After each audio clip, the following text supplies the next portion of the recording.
It's been a while since I filmed a vlog, and I generally haven't been that active on YouTube lately. And the reasons why are really simple. I work a lot, so there hasn't been that much time for filming and editing, but that's been the case for a while now. The thing is, I haven't had much inspiration to film. Sometimes one just loses their enjoyment of a hobby for a while, and other things in life get priority. In this case, it was grief. My father passed away 2 years ago on the 1st of April, and as much as I've gotten used to it, I don't really think I've gotten over it. I don't know that one really can. A year later, around the same time, my uncle passed away.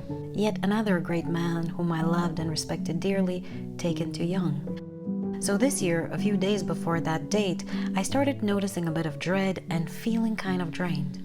And I don't want you to get me wrong, this isn't a sad video. I'm not here to cry about injustice or despair. I am doing well, truly. I simply wanted to stay by myself for a while and just enjoy my books. To say it plainly, I didn't feel like filming, which is why I mostly haven't. And I thought I should maybe say something about it for those of you who are wondering where I've been and what's going on. In a nutshell, I've been around, just quieter. And that doesn't mean I'm leaving the channel behind, I just took it easier for a time, and I'll be back with more soon. In the meantime, I've filmed this little vlog thing, whatever it turns out to be, though I suspect it will be some time before I post it, probably for editing and or lazy reasons. Since the last time I vlogged though, the year has changed and the seasons have changed. Kind of. Multiple times. But the rest is pretty much the same. I worked a lot, I traveled around for various boring reasons, I started dancing again, I read some fantastic books, and generally did nothing to change the world. And while you've likely seen most of what I read already, that's not the case for March, because I failed to film that particular reading wrap-up, so let's get that out of the way right now. So we'll do a relatively quick, kind of casual summary of the books that I went through, and I'm saying relatively quick because, you know, I can be brief. So the first book that I finished in March was Blood Over Brighthaven by Emma Wang. Unfortunately, I do not own this book physically yet. The book was fantastic. I really enjoyed it, although I'm pretty sure it won't be to the liking of everybody. Just like most things in this life. The book centers around two main characters and is set in a very interesting city. It has a very intricate, detailed magic system, so if you're not into hard magic systems, this could be a bit of an issue for you, but in general, I found it to be fascinating, especially because I have worked around web development and I have studied full stack web development, so I can honestly say that a big part of it is basically that, but in a magical way. It probably won't be as enjoyable for everybody as it was for me to witness it to this magnitude of detail, but I found it to be really well done. The book has relatively high stakes and a big twist, which I guessed early on because had it been me writing the book, that's how I would have written it. But I think it was well veiled, and if it wasn't for my affinity to think of ways I would have written the story, I probably wouldn't have gotten to it. I really like Emma Wang's ability to write very dislikable characters without the fear that you might dislike them, and if they're not entirely redeemed by the end of the book, I couldn't help but feel satisfied with where they went. It was pretty much the same with the first book that I read by her, The Sword of Kaigen, and even though the ending was very different, she did a very similar thing there, and I enjoyed it back then as well. It feels very fresh because a lot of authors nowadays try to write the perfect characters, and even if they try to put flaws to them, it's just humble bragging most of the time. She also tackled some very sensitive issues, and while she reached the conclusion that most of us do with those, she also showed the other part of the argument and the consequences of doing the right thing sometimes, or at least the full consequences of what would happen if we steamroll our way to what we consider to be the right thing. I don't see a lot of that in literature or entertainment in general nowadays, and I really appreciate it when I do. I thought about the book for a long time after I finished it, and I gave it 5 stars. Then I finished a book that was very popular a few years ago, and about which I've been told by a lot of people that I would love, and by equally as many people that I would hate. And that book is Circe by Madeline Miller. This is an adult mythology-inspired fantasy that retells the story of Circe before and during the Odyssey. I had actually started reading this book once a few years back, but I put it down at the time because I wasn't feeling it. And it came up during my TBR game for March as a TBR jar pick, being a recommendation by one of my subscribers. I don't know what happened this time, but I think I was really in the mood for it because I enjoyed it immensely. Number one thing is Madeline Miller's writing is very beautiful, and I know that it's not to the taste of some people because it is lyrical in a lot of ways and a little dreamy, but I found it to be very, very enjoyable, and I found it to be very suitable for this type of story. Now, if you've read the Odyssey and Greek mythology in general, and you're looking for a faithful representation, this is not going to be it. There is a lot of taken from those myths, and the author tries to stick to the facts as much as she can, but she also is taking some liberty because obviously this is a retelling, and she's trying to take more of a feminist view and to give the point of view of the villain, so to speak. And I know that this could irk a lot of people, and it has irked me in the past when I see a story butchered for the sake of making a point, but I think in this case it was done tastefully. I think the author showed a proper level of respect for the original stories, and where she took liberty was with the mental state and motivation of certain characters. Another thing Madeline Miller did well was that she didn't take a wholly dismissive view of men, which is a very common thing in a lot of feminist writing. There were obviously male villains in this book, but there were also good men, as well as some very villainous women. Generally, I found it to be a rather fresh take, and I think I gave it 4 or 4.5 stars. Next, I finished a book that I found to be an absolute masterpiece and is currently in the running for the best book I read this year, and that is Misery by Stephen King. This is a very popular adult horror / psychological thriller, and I read it within a single day. I'm gonna be honest, I've had some hard time with the more recent Stephen King books, but this one shows you what a genius author truly is. I'm not a big fan of scary things. I don't watch scary movies. I rarely read scary books, though I know for a fact that I can tolerate horror and gore on a much higher level when it comes in a book format for some reason. And despite my general aversion to horror, I think this is one of the best things I've ever read. I had such a great time with it. As I said, I read it within a single day. I think I opened it just to see a chapter or two, and from the first sentence, this book takes you and you just can't put it down, or at least I couldn't. Every single scene was so vivid, and this is one of the few books that has actually managed to make me feel physically nauseated whilst reading it, and I find that to be a good thing for some reason. And the last book that I finished in March was yet another absolute hit, and that was The Heroes by Joe Abercrombie. This is an adult grimdark fantasy that is technically a standalone in the First Law world, so basically book number 5 in the First Law world series. It followed a few secondary characters from the original First Law trilogy, a few brand new characters, a few characters that would become secondary in the Age of Madness series, and all of them were done so well. Actually, when I was doing my TBR video, in the comments under it, Heidi, one of my subscribers, left a comment that I would fall in love with one secondary character from the original First Law trilogy that we also see in Age of Madness,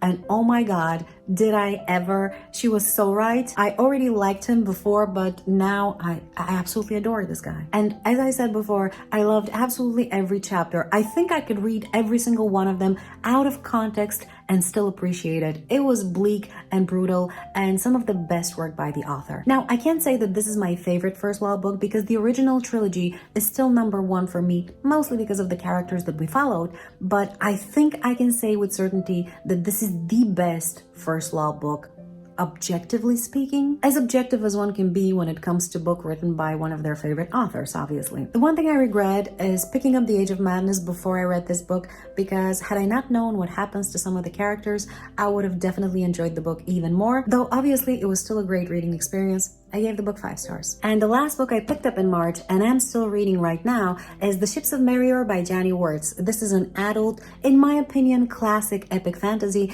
and the second book in the Wars of Light and Shadow series, and is a buddy read that I do with John from Talking Story and a whole bunch of other amazing people, which I will link in the video description. We will actually have a live stream on the 19th, and I suspect I will be posting this video afterwards, so you will have the opportunity to already see my full opinion on the book, but so far, I am enjoying it immensely. The story is getting so deep, and it has this very, very lovely, immersive, classic fantasy feeling that I was craving for a long time. And this is the book that we'll be reading today for this reading vlog, so that this reading vlog can have some reading in it. And apart from that, I have to go to the gym today, as well as do some shopping, because I will be traveling in a few days and I want to make sure that I have everything covered for my absence. But the general idea is to have some chill time together, as well as catch up on some reading, because I'm a bit behind.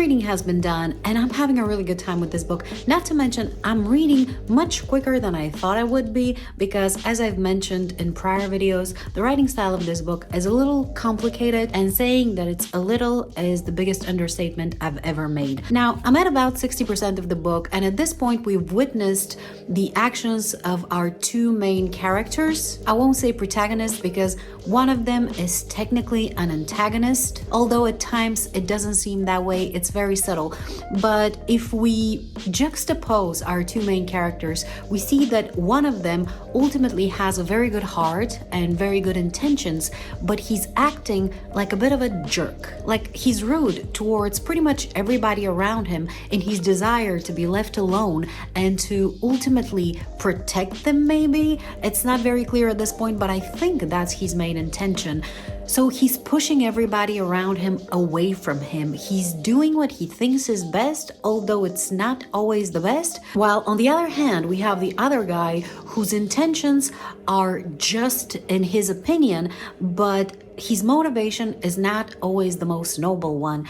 Yet he's treating the people around him with kindness, with respect. He's making them feel like they matter, and that causes them to like him and to want to be friends with him. And it got me to thinking, if I was exposed to these two people in real life and didn't know what I know as a reader of this book, whose side would I be on, and what type of people would I rather be surrounded by? The ones that ultimately have a pure heart but treat me badly, or ones that have their own motivation but treat me with kindness and respect? I can judge one to be the protagonist and the other the antagonist, but regardless of somebody's motivations, the result in real life is that if they treat you badly, you won't like them. You wouldn't want to be surrounded by people who leave you behind and say bad words to you and disappear without telling you a word. Regardless of how good their intentions are, you're still hurt. And I'm not trying to make the case that it's better to be manipulated by somebody, but I think it's important to mention that how you treat people is very important. And that's one thing that M.L. Wang mentioned in Blood Over Bright Haven, that it's one thing to have good intentions, but the results of your actions are also very important. They can't be ignored for the sake of your good intentions. So yeah, I don't necessarily have a definitive answer to this question, but I think it's a thing worth thinking about. All right, enough of that for now. Let's get to the gym.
This is what my mom and I refer to very unoriginally as a living room picnic, where we forego the conveniences of modern life, mostly, and take advantage of the living room floor to enjoy a bit of an unconventional night of simple pleasures. Cheers!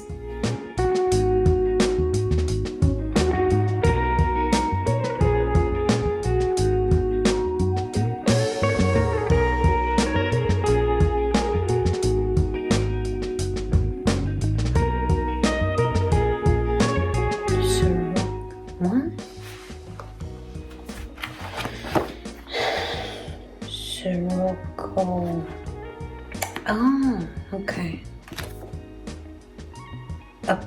What in creation is obstreperous? Jesus Christ.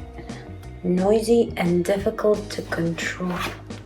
Oh, let's say that then. What is insouciance? Insouciance? Is that how you read that? Insouciance. Casual lack of concern, indifference. Every time I think I've gotten the grip of this particular writing style, the author goes and throws a whole volley of curveballs at me.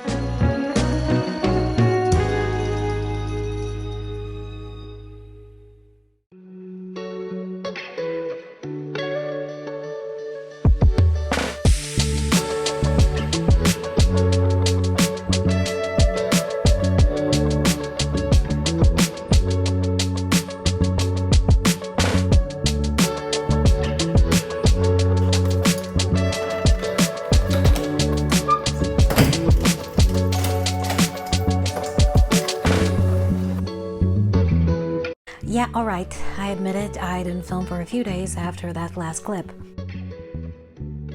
But I managed to read quite a lot and spend some time on a secret reading project that I can't wait to show you towards the end of May. Now there is a very specific reason to wait for that date, and you'll find it out when the time comes. Meanwhile, Easter came, and what you're currently seeing is me driving home for the holidays. Enjoy the journey!